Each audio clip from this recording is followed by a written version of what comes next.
जनवरी 2024 को एक ऐसी खबर सामने आई जिसने हर किसी को हैरान कर दिया। ये खबर थी एक माँ द्वारा अपने 4 साल के मासूम बेटे की हत्या की, और जिस माँ पर हत्या का आरोप लगा था वो कोई मामूली औरत नहीं थी, बल्कि वो एक आर्टिफिशियल इंटेलिजेंस कंपनी की सीईओ और डेटा साइंटिस्ट थी।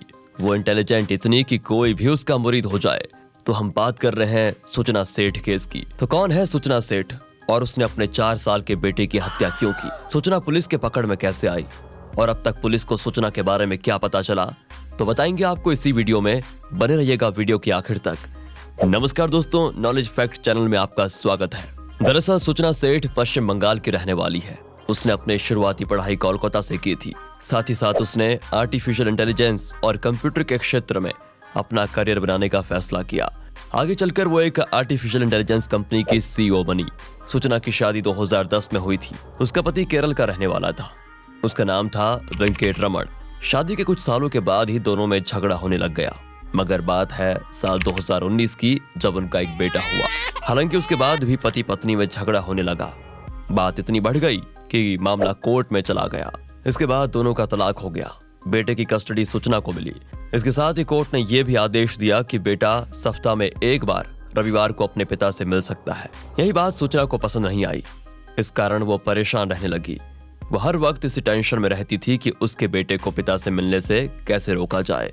वो किसी भी कीमत पर यह नहीं चाहती थी कि उसका बेटा उसके पिता से मिले। इसीलिए उसने एक खतरनाक योजना बनाई।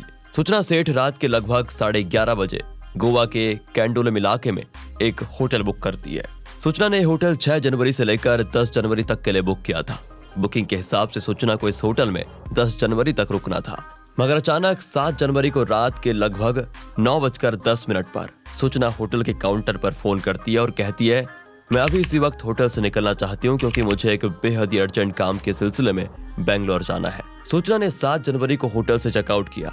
चेकआउट करते समय सूचना ने होटल स्टाफ से एक टैक्सी अरेंज करने को कहा। उसकी बात पर होटल के मैनेजर सूचना को गोवा से बेंगलुरु तक जाने के लिए टैक्सी का अरेंजमेंट भी कर देते हैं। उस टैक्सी ड्राइवर का नाम जॉन डिसूजा था। डिसूजा अपनी कार लेकर होटल तक पहुंचा। थोड़ी देर के बाद सूचना सेठ भी अपने लगेज के साथ होटल के बाहर आती है। रात के लगभग 1 बजे ड्राइवर अपनी इनोवा कार में सूचना सेठ को बैठा के बेंगलोर के लिए निकल जाता है। सूचना सेठ के होटल से जाने के बाद होटल के स्टाफ का एक कर्मचारी कमरे की सफाई अच्छे से करने लग जाता है। कमरे की सफाई के दौरान उसकी नजर कमरे के फर्श पर कुछ लाल धब्बों पर पड़ती है। वो पास जाकर देखता तो समझ जाता कि ये खून के धब्बे हैं। वो तुरंत इस बात की जानकारी होटल के मैनेजर को देता है। मैनेजर भी जाकर कमरे का जायजा लेता है, लेकिन तुरंत ही पुलिस स्टेशन को फोन करता है। पुलिस की टीम भी वहां तुरंत मौके पर पहुंच जाती है और वो भी कमरे की तलाशी लेती है। तलाशी के दौरान उन्हें भी खून के धब्बे नजर आते हैं। इसके बाद पुलिस वाले होटल के सीसीटीवी फुटेज में देखते हैं और सीसीटीवी फुटेज के दौरान उन्हें दिखता है कि जब महिला होटल के अंदर दाखिल हो रही थी तो उसके साथ एक छोटा सा बच्चा भी था, मगर होटल के बाहर निकलते वक्त उसके साथ कोई बच्चा नहीं था। इतना देखते ही पुलिस वाले तुरंत सूचना सेठ के मोबाइल पर फोन करके उससे बात करने की कोशिश करते हैं, मगर सूचना सेठ का मोबाइल स्विच ऑफ आता है। इसके बाद पुलिस अधिकारी होटल से उस ड्राइवर का नंबर लेते हैं और उस ड्राइवर को फोन करके उससे कहते हैं कि तुम्हारी गाड़ी में जो पैसेंजर बैठी है उन्हें पास ही के पुलिस स्टेशन लेकर आ जाओ। और पुलिस ने ड्राइवर को यह भी कहा कि इस बारे में उस पैसेंजर को जरा भी भनक नहीं लगनी चाहिए। पुलिस अधिकारी की बात पर ड्राइवर सीधा सूचना को लेकर चित्रदुर्ग इलाके के पुलिस स्टेशन पहुंचा, जहां पुलिस ने सूचना को गिरफ्तार कर लिया। एंड गिरफ्तारी के दौरान पुलिस वाले सूचना के सामान की तलाशी लेना शुरू कर देते हैं। पुलिस वालों के कहने पर सूचना अपना बड़ा सा बैग खोलती है तो पहले उसमें कुछ कपड़े और खिलौने दिखाई देते हैं, मगर जैसे ही वो बैग से कपड़े और खिलौने हटाती है तो पुलिस वालों के पैरों तले जमीन खिसक जाती है। उस बैग में सबसे नीचे 4 साल के मासूम का शव दिखाई देता है। इस पर पुलिस वाले सूचना से पूछते हैं कि यह बच्चा कौन है और इसकी हत्या किसने की। तो जवाब में सूचना कहती है कि यह मेरा बेटा है। पुलिस वाले सख्ती से सूचना से पूछताछ करते हैं। तब जाकर वो बताती है कि उसने अपने बेटे की हत्या क्यों की।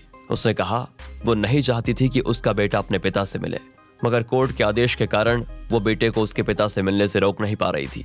इसलिए उसने सोचा कि बेटे को ही मार डालेगी। इससे उसका पति उसके बेटे से कभी नहीं मिल पाएगा और उसे कोई टेंशन ही नहीं रहेगी। सूचना ने बताया कि उसने होटल के अंदर ही अपने बेटे को मारा था। इस पूरे मामले में सूचना सेठ का रवैया शुरू से बड़ा ही अजीब होता है। कुछ लोग तो ये दावा करते हैं कि शायद सूचना सेठ मानसिक तौर पर फिट नहीं थी और उसने जो भी किया वो शायद पागलपन में किया हो। कुछ विशेषज्ञों द्वारा सूचना सेठ की मानसिक संतुलन की भी जांच की जाती है। मगर मानसिक तौर पर सूचना सेठ बिल्कुल फिट थी, पर उसने अपनी जिद के चलते अपने 4 साल के मासूम बच्चे की हत्या कर दी।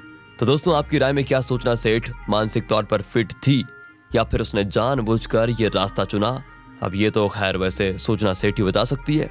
बाकी मिलते हैं अगली वीडियो में। ध्यान रखेगा अपना। Thanks for watching.